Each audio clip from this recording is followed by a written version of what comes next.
Solo levelling के पिछले episode के अंदर हम लोगों ने देखा था कि जिन की टीम एक डंजन के अंदर जाती है। वहाँ पर उन लोग को काफी खतरनाक स्टैचू मिलते हैं जो कि उन सभी को मार रहे होते हैं। बाहर निकलने का उन्हें कोई भी रास्ता नहीं मिल रहा होता है। वहीं पर सोंग जो कि टीम का लीडर होता है वो सभी से कहता है कि हिलना मत, अगर कोई भी हिलेगा तो स्टैचू वापस से हमले करने शुरू कर देंगे। ये सुनकर अब सभी लोग वहाँ पर वेट करने लगते हैं, जिसके बाद सोंग जिन का शुक्रिया करता है और कहता है कि उस समय पर तुम स्टैचू की मूवमेंट को अगर नोटिस नहीं करते तो हम सभी लोग ही मारे जाते। तुमने हमें नीचे निकलेगा वो तुम्हें कैसे पता चला? तो जिन कहता है कि मैंने तो बस खतरे को सेंस किया। तभी वो सोंग के हाथ को देखता है और देखता है कि हाथ उसका हाथ होता ही नहीं है। सोंग अब उसे कहते हैं कि क्या तुम मेरी मदद कर सकते हो खून को रोकने के लिए, जिस पर जिन मान जाता है और उसके हाथ पे कपड़ा बांधने लगता है। सोंग कहने लगता है कि मैं जुहू की मदद तो ले लेता मुझे हील करने के लिए, लेकिन वो पहले से काफी ज्यादा डिस्टर्ब है। वो वीक माइंडेड है, इसलिए बी रैंक की हीलर होने के बावजूद भी वो सिंपल रेड को ज्वाइन करती है।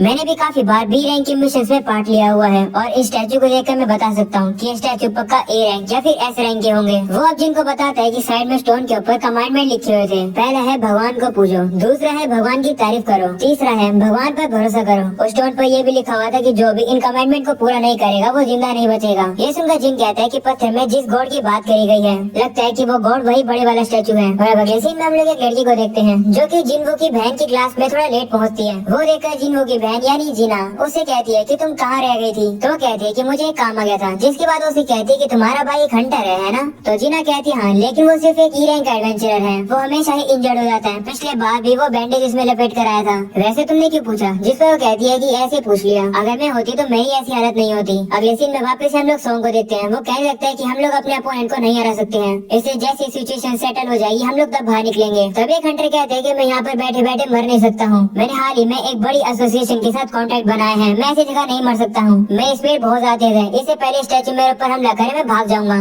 ऐसा बोलकर वो काफी तेज से भाग जाता है। वहीं पर सभी लोग उसे रोकने की कोशिश करते हैं पर वो रुकता नहीं है। और वो जैसे गेट के पास पहुँचने वाला होता है वो मूर्ति की आंखें अब चमकने लगती है और वो उसके ऊपर हमला कर देती है।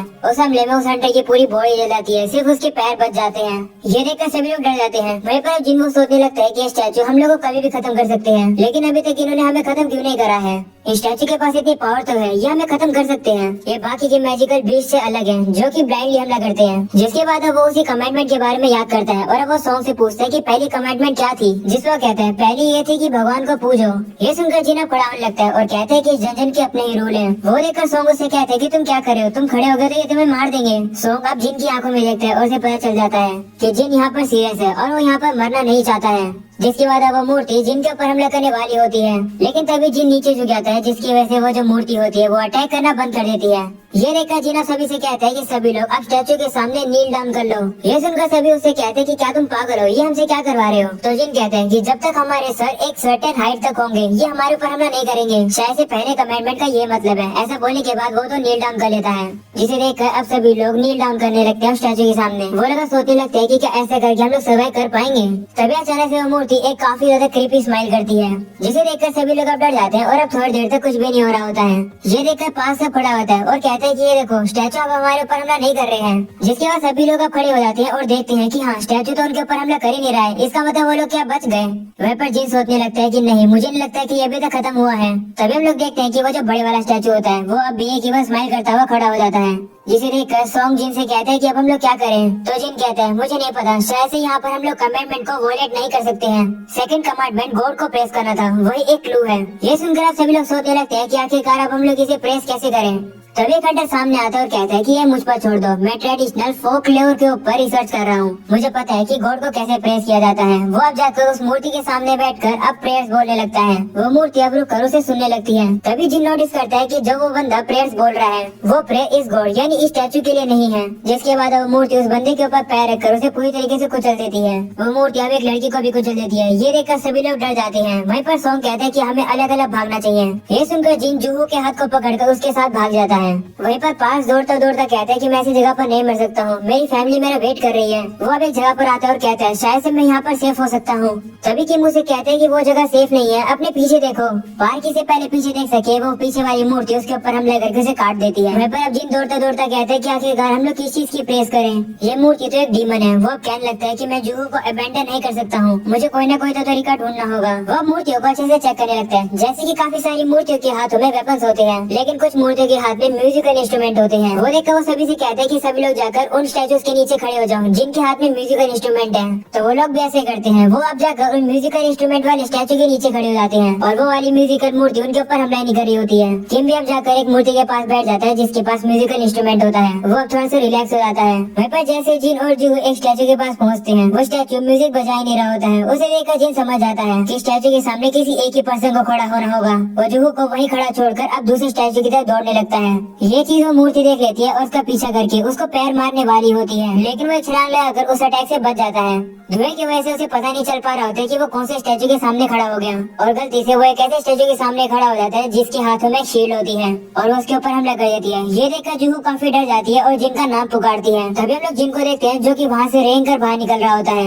वो हार मानने के लिए बिल्कुल भी तैयार नहीं है। वो बड़ी वाली स्टैचू उसके पीछे आ रही होती है, लेकिन फाइनली वो एक स्टैचू के पास पहुँच जाता है जो की गाना गाने लगती है। ये देखकर वो बड़ी वाली स्टैचू उसे छोड़ देती है और वापस से जाकर वो अपने सिंहासन पे बैठ जाती है। वहीं पर अब जिन सोचता है तो गॉड को प्रेस करने का आंसर ये था। वो बड़ी वाली मूर्ति अब शांत हो जाती है। उसे देखकर जूहू जिन के पास आती है और वो ये देखकर शौक हो जाती है कि जिन ने अपना पैर गवा दिया है। और अब अगले सीन में जिन के मना करने पर भी जूहू उसके पैर को हिल कर रही होती है। वो उसे कहती है कि मैं तुम्हें ठीक करके रहूंगी। वहीं पर उसकी इतनी ज्यादा एनर्जी लग जाती है कि उसके मुंह से भी खून निकलने लगता है। सभी लोग वहीं पर खड़े होते हैं। तभी किम कहते हैं कि ये सारी गलती हमारे कैप्टन सॉन्ग की है जिसने यहाँ पर आने का डिसीजन लिया। ये उसका कर्मा है।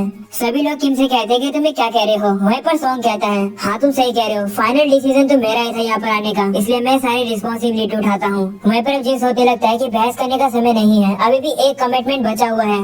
तभी हम लोग उस बड़ी मूर्ति को देखते हैं जो कि अपना हाथ उठाती है और जमीन में से एक अल्टर बाहर आ जाता है। उसे देखकर जिन कहते हैं कि ये तो अल्टर है, इसका यूज गॉड के लिए सेक्रीफाइस करने के लिए किया जाता है। थर्ड कमिटमेंट लिखा था कि गॉड पर विश्वास करो। ये सुनकर किम कहता है तो हम लोग को किसी को सेक्रीफाइस करने की जरूरत है। वह सॉन्ग से कहते हैं कि हम तुम्हें सेक्रीफाइस करेंगे क्योंकि तुमने खुद ही कहा कि तुम सारी रिस्पॉन्सिबिलिटी उठाते हो और तुम्हारी वजह से हम लोग यहाँ फंसे हैं। किम सभी की बात मान नहीं रहा होता है। वहीं पर सॉन्ग भी अपनी गलती एक्सेप्ट कर लेता है और सल्टर के सामने आकर खड़ा हो जाता है। वहीं पर अब जिन सोचने लगता है कि सिर्फ उसी की गलती नहीं है बल्कि हम सभी लोगों ने वोट किया था यहाँ पर आने के लिए। तभी सॉन्ग के सामने फायर जलने लगती है। ये देखकर वो जिन से कहते हैं कि क्या मुझे अब कुछ करना है। तो जिन सोचता है कि क्या स्टैचू को कोई लिविंग सेक्रीफाइस नहीं चाहिए। वो कुछ हंटर से कहता है कि मुझे वो अल्टर चेक करना है, क्या तुम लोग मुझे वहाँ ले जा सकते हो। मुझे नहीं लगता कि हम आ जाएंगे तो कुछ होगा। ये सुनकर अब वो लोग उसे वहाँ ले जाते हैं और अब वहाँ पर 3 और आग चलने लगती है। ये देखकर जिनको अभी कुछ समझ नहीं आ रहा होता है कि आखिर क्या होने वाला है। वो पूछता है कि अगर हम लोग यहाँ वेट करेंगे तो क्या हमें कोई बचाने आएगा। तो सॉन्ग कहता है कि जब से डंजन क्रिएट हुआ है तब से लेकर अब तक 7वां दिन हो गया है। मुझे लगता है इससे पहले कि हम लोग रेस्क्यू हो वो लोग एक्शन ले लेंगे। ये सुनकर जिन सोचता है कि गेट को पूरी तरीके से खुलने में 7 दिन लगते हैं और इसे डंजन ब्रेक कहते हैं। अगर ऐसा हो गया तो मैजिकल बीस्ट गेट के जरिए हमारी दुनिया में आ जाएंगे, इसलिए हम लोग को बॉस को हराकर एक टाइम लिमिट पर गेट को बंद करना होता है। यही रेड मिशन का दूसरा पर्पस होता है। अगर हम यहाँ फेल हो जाएंगे तो ये स्टैचू हमारी दुनिया में आ जाएंगे। और अब अगले सीन में हम लोग जिन्हो की बहन को देखते हैं जो कि हर दिन की तरह ही आज भी अपनी मॉम से हॉस्पिटल में मिलने आई है। वो अपनी मॉम को अलग अलग तरीके की बातें बताने लगती है। और अगले सीन में वापस हमें डंजन का सीन दिखाया जाता है जहाँ पर जिन, किम और जूहू से कहते हैं तुम लोग भी यहाँ आ जाओ जिससे कि हम लोग फ्लेम्स को कॉरेस्पॉन्डिंग नंबर से जला पाएंगे, तभी हमें पता चल पाएगा कि क्या होगा। ये सुनकर वो लोग भी वहाँ पर आ जाते हैं और 2 फ्लेम्स वहाँ पर चलने लगती है और अब अचानक से अल्टर में से चिंगारी आती है जिसकी वजह से वहाँ पर सर्कल में ब्लू फ्लेम्स चलने लगती है और अब अचानक से वहाँ का डोर ओपन हो जाता है। वो देखकर वो लोग सोचते हैं कि क्या अब हम लोग बाहर जा सकते हैं या फिर ये कोई ट्रैप है। और अब धीरे धीरे करके ब्लू फ्लेम्स वहाँ से गायब होने लगती है और अब काफी सारे स्टैचू चलकर अब उनकी तरफ आने लगते हैं उन्हें खत्म करने के लिए। ये सभी डर जाते हैं और कहते हैं कि हम अब क्या करें। तो जीना सभी लोगों से कहते हैं कि इन सभी लोगों की आंखों में देखो, अगर तुम नजर हटाओगे तो ये और ज्यादा पास आते जाएंगे। ये गेम की तरह इस स्टैचू को देखते रहो। सभी लोग अब स्टैचू को देखने लगते हैं और वो स्टैचू वहीं पर रुक जाते हैं। लेकिन एक लड़की ज्यादा तक स्टैचू को नहीं देख पा रही होती है। वो काफी डर जाती है और सीधा भागकर एक गेट के बाहर निकल जाती है जिसकी वजह से उसकी जो फ्लेम होती है वहाँ से गायब हो जाती है और अब गेट थोड़ा सा बंद होने लगता है। ये देखकर सॉन्ग कहता है कि आखिर ये क्या है। वो तो बाहर निकल गए और डोर थोड़ा सा बंद हो गया। ये देखकर जी सोचता है कि यहाँ क्या चल रहा है। ब्लू फ्लेम्स थोड़े समय बाद बुझ रही है और एक बार अगर कोई अल्टर को छोड़ के चला जाता है तो ऑरेंज फ्लेम बुझ जाती है। जिनो सारे कमिटमेंट को याद करने लगता है और कहता है कि ये डोर जरूर से एक ट्रैप है। ये एक मिराज की तरह है जो कि हमें दिख रहा है क्योंकि हम लोग डरे हुए हैं। शायद से इस तरीके से ये हमारे भगवान पर विश्वास को चेक कर रहे हैं। जिसके बाद वही वाला बंदा जिसने जिनको पकड़ रखा होता है वो कहता है कि मैं और ज्यादा होल्ड नहीं कर सकता हूँ। वो अब जिन को जमीन पर फेंक देता है और गेट से बाहर निकल जाता है जिसकी वजह से उसकी जो ऑरेंज फ्लेम होती है वो बुझ जाती है। ये देखकर किम भी जाने वाला होता है। तभी जिन उनसे कहते हैं कि कोई भी मत हिलना, अगर और कोई जाएगा तो ब्लाइंड स्पॉट क्रिएट हो जाएंगे। ये सुनकर सभी कहते हैं कि तुम्हारा मतलब क्या है, जिस पर वो कहता है कि ऐसे ही रहो, बेवकूफी मत हिलना और स्टैचू को देखते रहो। ब्लू फ्लेम एक टाइमर है, जब ये पूरी तरीके से बुझ जाएंगे तो हम सभी लोग शायद एस्केप कर पाएंगे। तो किम उसे कहता है लेकिन ऐसा भी हो सकता है कि जब ये सारे ब्लू फ्लेम्स बुझ जाएंगे तो हम सभी यहाँ लॉक हो जाएंगे।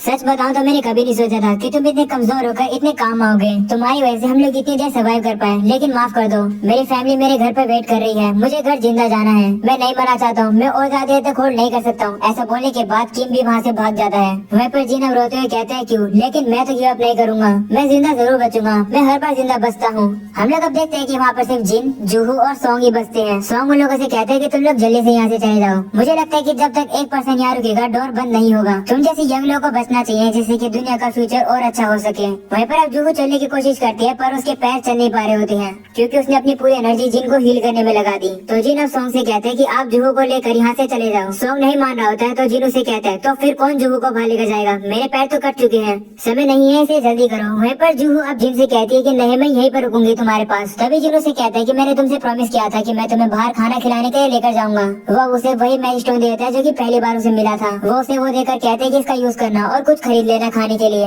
जब मैं यहाँ से बाहर निकल जाऊंगा तो मैं तुम्हें और पैसे दे दूंगा। तो जूहू उसे कहती है मजाक मत करो। तभी सॉन्ग अब उसकी गर्दन पर चौक मार देता है और उसे बेहोश कर देता है और कहता है माफ करना लेकिन हमारा समय खत्म होता जा रहा है। जिन भी अब सॉन्ग से कहते हैं कि जूहू को सेफली यहाँ से ले जाना, तो सॉन्ग भी मान जाता है और अब वो जूहू को वहाँ से ले जाता है, जिसकी वजह से वहाँ पर जो 2 और फ्लेम्स होती है वो बुझ जाती है। जिन अब खुश होकर कहता है कि अच्छा है कि सिर्फ अब नहीं मरूंगा, अगर मुझे पता होता तो मैं और ज्यादा इंश्योरेंस ले लेता। वो मूर्ति अब उसके पास आने लगती है तो जिन अब साइड में पड़ी सोल को उठा लेता है और कहता है कि मरते मरते मैं एक स्टैचू को तो खत्म करके ही रहूंगा। जिसके बाद एक मूर्ति उसके ऊपर काफी जोर से हमला करती है, लेकिन जिन उसके अटैक से बार बार बच जाता है। लेकिन अब दूसरी मूर्ति उसे उठाकर फेंक देती है। जिन अब कहने लगता है कि हमेशा से ही मैं कमजोर रहा हूँ, उसकी वजह से लोग हमेशा मेरी बेइज्जती करते रहते हैं। मैंने हमेशा ट्राई किया है अपना बेस्ट देने के लिए, मैं भी ताकतवर बनना चाहता हूँ लेकिन नहीं बन सकता हूँ। जिसके बाद हम लोग देखते हैं कि वो मूर्ति उसे इतना ज्यादा मार देती है कि उसके हाथ पैर तक कटने लगते हैं। जिन अब कहने लगता है कि मैं इतने समय से खुद से ही सर्वाइव करता आ रहा हूँ, हम सभी इंसान एक जैसे हैं, सभी लोग अपना फायदा देखते हैं, तुमने जो कुछ भी मेरा शुक्रिया करा वो सब एक नाटक था, हमेशा सेल्फिश लोग ही सारे बेनिफिट ले जाते हैं, मेरी भी तो फैमिली है, मैं भी तो अपने घर जिंदा वापस जाना चाहता हूँ। वो मूर्ति अब उसे उठाकर नीचे फेंक देती है, उसका अब काफी खून निकलने लगता है। वो अब कहता है कि सिर्फ मैं ही मरने वाला हूँ। वो मूर्ति अब उसे उस अल्टर पर फेंक देती है। जिन अब रोते कहता है कि मैं मरना नहीं चाहता हूँ, काश मुझे एक और मौका मिलता। जिसके बाद हम लोग देखते हैं कि वो मूर्ति अब उसके ऊपर हमला कर देती है और अब अचानक से सीन शिफ्ट होता है जहाँ पर अब हम लोग को ब्लू फ्लेम्स गायब होती दिखाई देती है और अब एक मेन्यू जैसी चीज ओपन होती है जिसमें एक नोटिफिकेशन आती है, secret quest courage of the week की। उसमें लिखा आता है कि तुम्हारे पास क्वालिफिकेशन है एक प्लेयर बनने की, क्या तुम एक्सेप्ट करोगे? तुम्हारे पास सिर्फ 0.02 सेकंड बचे हैं, अगर तुम एक्सेप्ट नहीं करोगे तो तुम्हारा दिल बंद हो जाएगा और तुम मर जाओगे। तो जिन अब यस पर क्लिक कर देता है और अब इसी के साथ हो जाता है ये एपिसोड यही खत्म। पसंद आया तो लाइक कर देना, मुझे तो पर्सनली काफी ज्यादा पसंद आया। आप लोगों को कैसे लगा कमेंट सेक्शन में जरूर बताना और अगर चैनल पर नहीं हो तो सब्सक्राइब भी कर देना। मिलते हैं अगले एपिसोड में, तब तक के लिए पीस आउट।